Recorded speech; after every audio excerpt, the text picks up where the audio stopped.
Hello, ladies and gentlemen. As always, I'm your host, Airsoft Al, the Commands Airsofter, who reads interesting stories on Wattpad to let you know if they're worth the read or not. And this one is a 6-chapter story, but technically 7 if you count the prologue. And it kind of caught my attention because, well, the guy is actually going to be a co-host, or at least a unspoken co-host on one of the shows I'm doing, and found out he was an author. I read one of his stories before, and honestly I found it very entertaining, but this one's one that just checked off all my check boxes of immediately going to read this and drop everything else. Features America? Check. Time travel and or some unexplained supernatural event akin to the Twilight Zone, Alfred Hitchcock Hour, and every other awesome supernatural show of the 60s and onwards. Especially heavy Twilight vibes. Check! Unexplained time travel? Check! World War II? Check! Alternate history and or craziness dealing with the alternating history itself? Double check. Ladies and gentlemen, this title, this book, this wonderful cosmic just conundrum, or amalgamation at least, is of course called America Back in Time. And I gotta love that the cover photo itself, this cover photo, I absolutely love it. I mean, Jesus Christ, just look at this cover photo.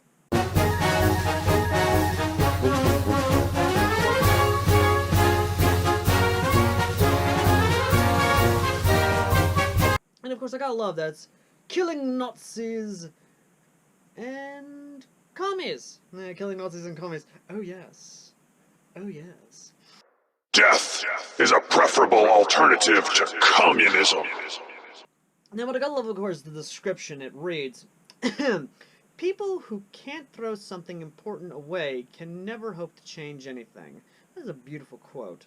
Now, this, of course, is co-authored by another guy who does an amazing story, which I'm going to review one day, Marine 325. Both, of course, are Indian in nature. Both authors are Indian.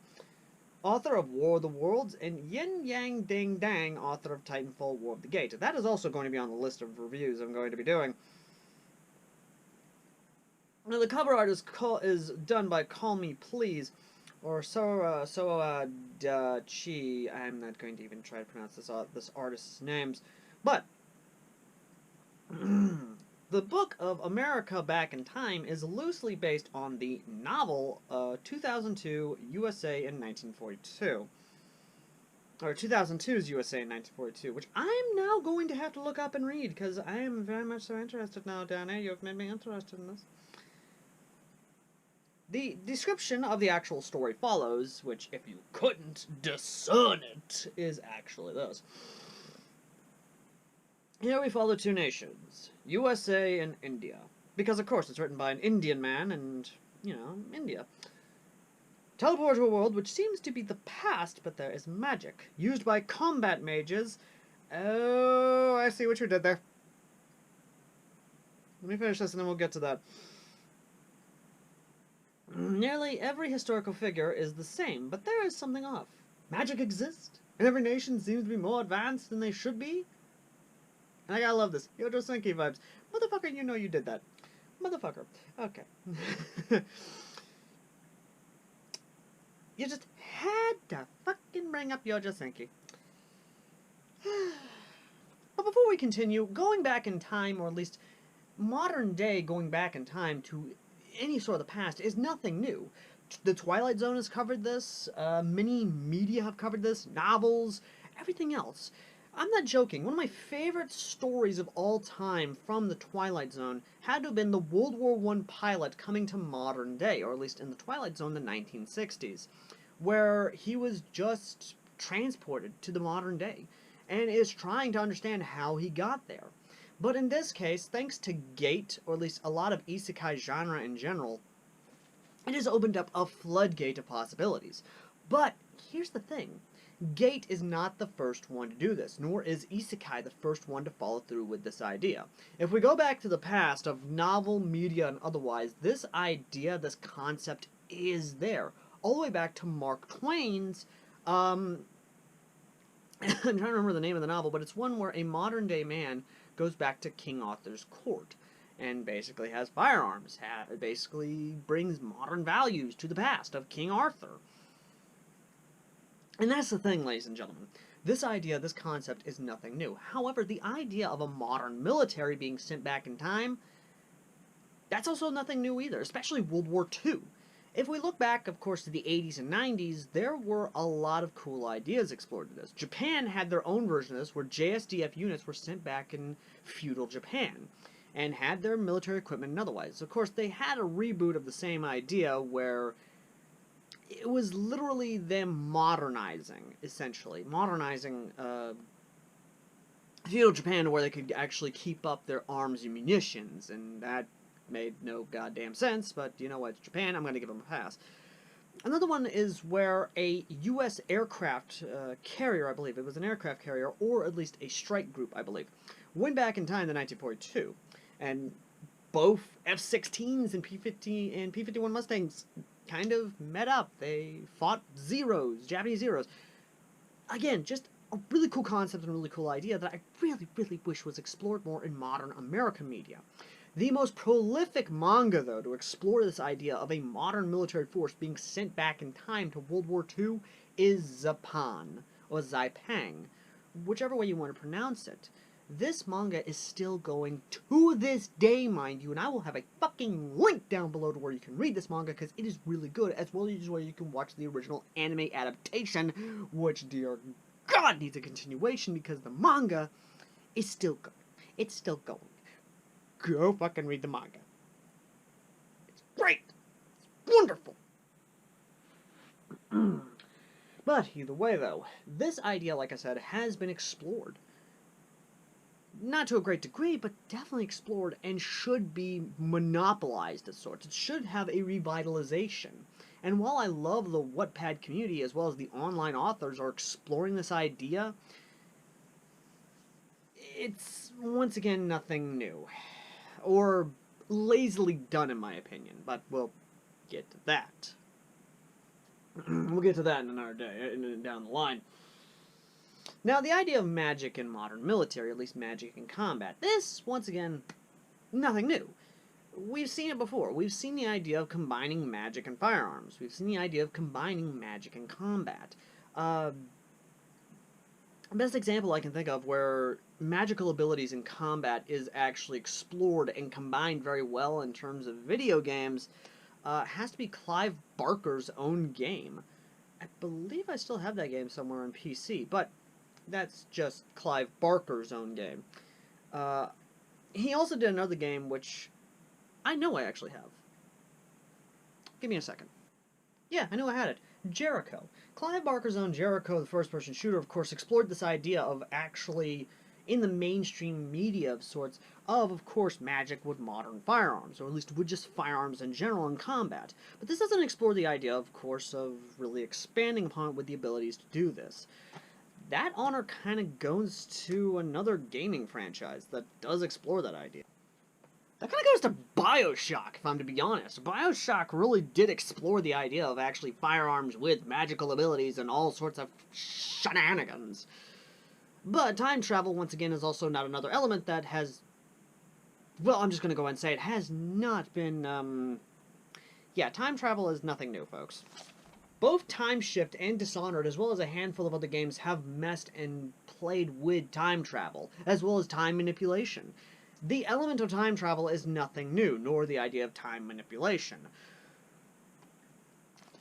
But in terms of actually altering the past and even being able to do that, that's something that's actually pretty rare. Or at least in this case, the idea of countries being sent back in time.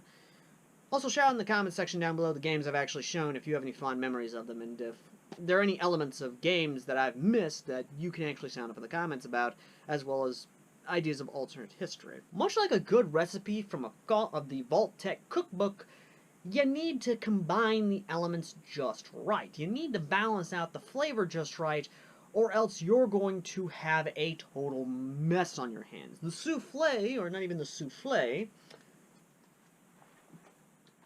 the Nuka-Cola cherry you're trying to produce won't taste like Nuka-Cola cherry.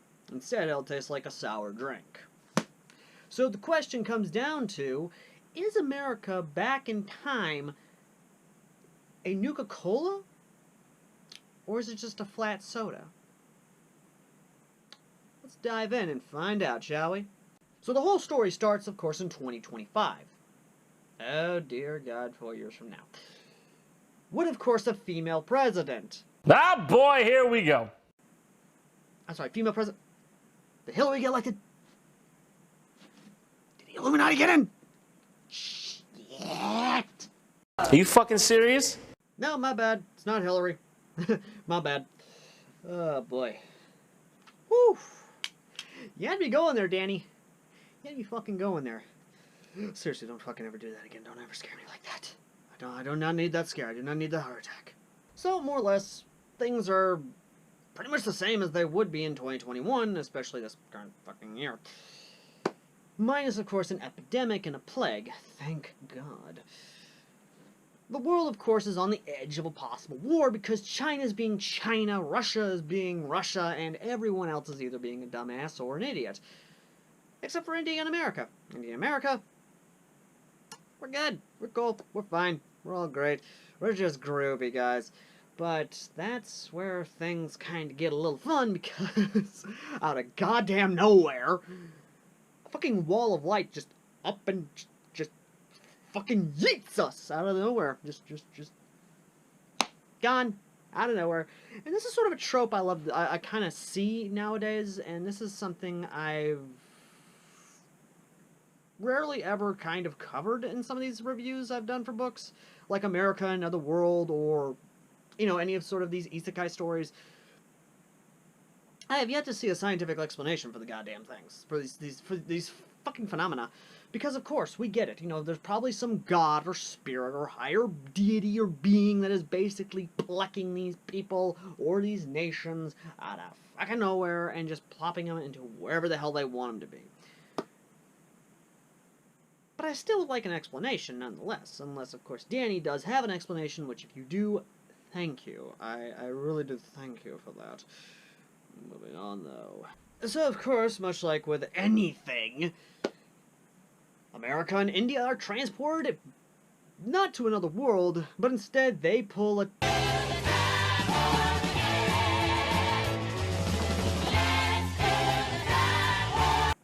God bless you, Rocky Horror Picture Show, I fucking love you. They pull a time warp and go back in time.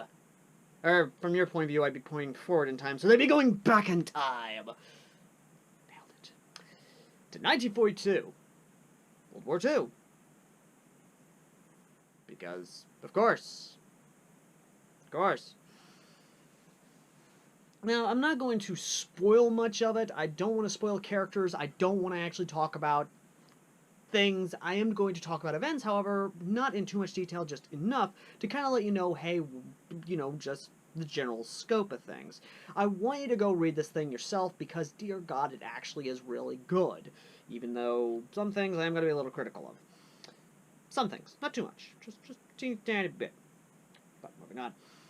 So, America is transported, India is transported back in time in 1942 in this alternate world, where apparently they have 1950s level technology, i.e. basic jets like MiGs, the iconic MiG-15, and of course a few other basic subsonic or supersonic, either way just basically jets. Basically jets. Germany, of course, is Nazi Germany with the Me-262s.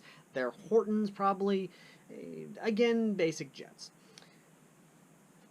America, of course, some of their territories are not there. Some of their territories are, like Hawaii. Honolulu is actually replicated twice. You have this world's version of Hawaii, and then you have their version of Hawaii, modern Hawaii. And while, yes, Pearl Harbor has happened, because, of course, 41, 42, the big thing is, of course, mages. Now, the phenomenon that does happen in this world is called the Wall of Light, and it's kind of fucking bright. You're not going to miss the goddamn thing. Of course, Indian troops, modern Indian Republic of India border guards, meet up with, of course, the British Imperial Forces, and oh dear God, this is going to end badly. Because when they are identified and asked who the hell they are, they tell them they are the Republic of India. At which point the British, being fucking British, because of course you dumbasses don't learn a damn thing, immediately say they are rebels.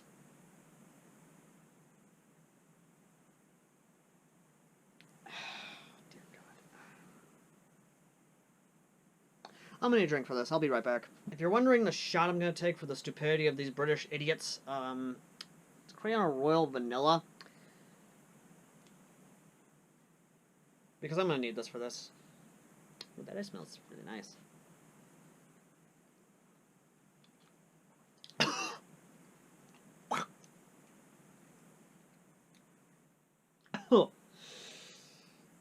Oh man, that burns good. That burns good. That burns good. So, of course, this fucking happens. And India immediately starts trying to liberate from the Brits, because the British are idiots, we know they're arrogant idiots, and all hell breaks loose. The whole arc, of course, between India and British is that the British are overwhelmed because India, this is modern India, this is the Republic of India, and basically what have you, blah, blah, blah. America, on the other hand, is trying to figure out what the hell's going on, and of course, the Canadians up north of us basically send down mages because they see the Wall of Light, they want to know what the hell's going on, then they encounter fucking modern aircraft. They immediately turn tail and get the fuck out. And something I actually kind of like is that the author, Danny, basically realizes that some of these frequencies that are used back in 1942, especially nowadays, when we actually study radio frequencies, you realize that they're not actually hard to get into. Some of the frequencies that they use that may be encrypted are not encrypted, and in reality are easy to break into. And that's actually what they do. They break into the mage's encrypted frequency, encrypted quote-unquote, and immediately start telling them, you are in American airspace, identify yourself or get the fuck out. Well, the Canadians are shocked. The Canadian mages are shocked, of course, and they get the fuck out. They just get the fuck out. And a lot of other stuff's going on. The German U-boats are being destroyed off the coast of America after, of course, attacking U.S. shipping, or U.S. Cargo ships that were coming back in after being transported with them, being caught in the Wall of Light. Modern American Navy is basically kicking their ass because, of course, they are. And all while, everyone's trying to figure out what the hell's going on. Winston Churchill, of course, is Winston Churchill, because, of course, it's Winston Churchill. But here's the kicker. The Americans are trying to figure out what they're going to do with India. Are they going to step in and tell India to stop, or are they going to let them continue? Because here's the kicker in it all, is that they actually bring up a really good point. The whole reason the Middle East right now is the mess it is because of the Brits. It's because of the British. Which, again, that's a wholly subjective thing, and I'm an American. I do not fully understand the whole craziness of what happened. I know Lawrence of Arabia. I understand Lawrence of Arabia. I actually watched the movie. I studied him in college. I actually love the song, The Seven Pillars of Wisdom by Sabaton, because Jesus Christ, it is an amazing fucking song. But in terms of actually understanding the politics, after World War II, and after the fall of the British Empire, That is a whole can of worms I just could not dissect. So for anyone who wants to simplify it in the comments section for me, please do, because the way the author says it, the way Danny says it in his book, is that the reason the Middle East is the way it is today is because of the British. It's because there was no one there to actually stabilize it. So they're going to let modern India stabilize it and actually let them do what they do right now, what they're doing right now. They're basically saying, hey, let them do their thing, let them actually claim back the territory that was originally India, and get the British out. And if they can, us go over there and us basically try and tell the British to get the fuck out. Moving on, of course, from there, we then find out what's going on in Germany. Germany right now, especially the Soviets, are kind of pissed, well, kind of scared actually, that this new future America has more advanced technology than them, are wholly hating on not only the Nazis, but also the Soviets. And it's crazy. It really is. It is going nuts. Like, I can already tell what's going to happen. We already know what's definitely going to happen. Because they are going to want to kick their ass. We know they're going to want to kick their ass. We know we're going to want to drop nukes on them, but we can't drop nukes on them yet. Because they did bring up the idea of actually nuking Nazi Germany. And that is probably the dumbest fucking idea possible. Because here's the thing. There's a difference between an atomic weapon and a nuclear weapon.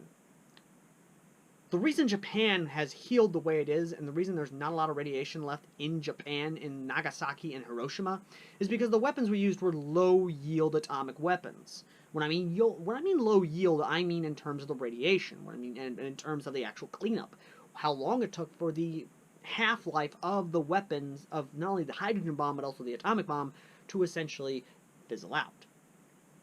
Our modern nuclear weapons are going to take hundreds of years to dissipate.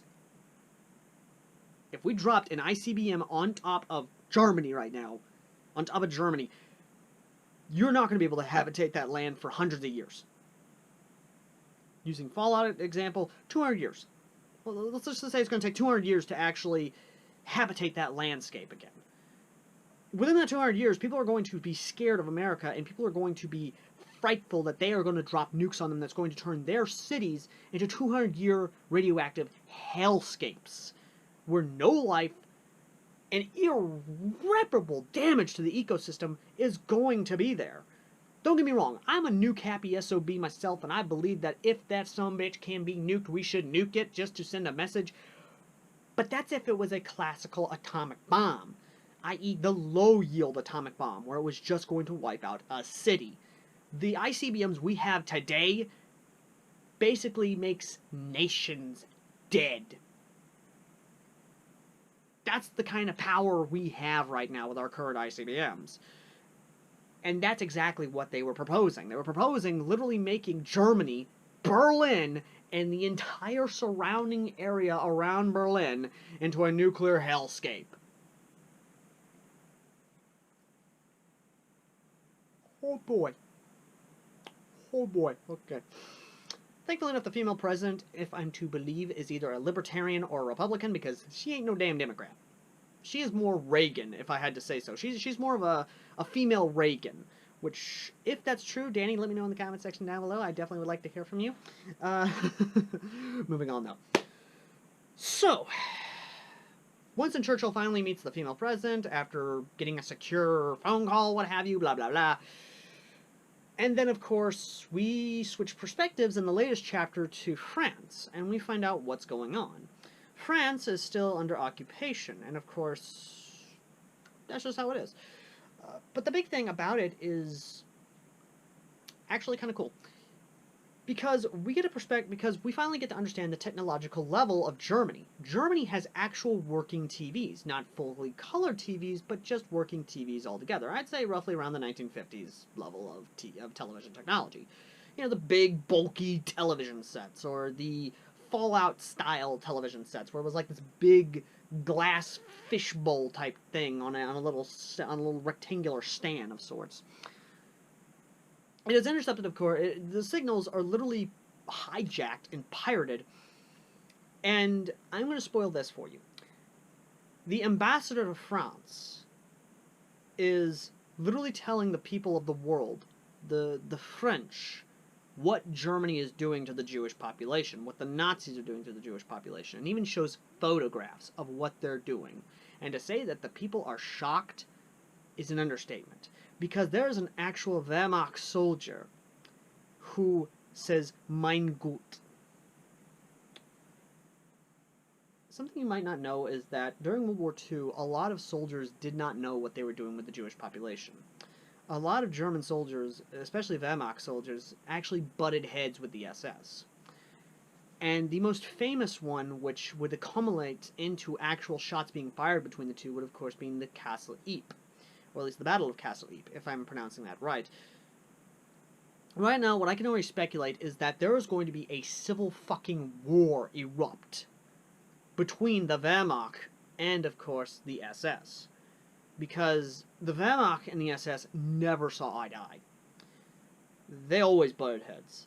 And I can already understand Rommel, because Rommel is a soldier. And as much as people want to say, oh, he was a Nazi, he was... No, Rommel was a soldier. Through and through, he was a soldier. He just followed orders. That's all he ever did. He basically kept his head out of politics, he followed orders, and did what he basically was told to do. And even participated in the assassination attempt of Adolf Hitler. Or at least that's what I personally believe, because why would Adolf Hitler have his people give him the option of him being shot or him killing himself? Rommel, I can see in this story, being a good Prussian soldier. He's a World War I veteran. He is a hell of a commander. I can see him literally seeing this and turning on Adolf Hitler.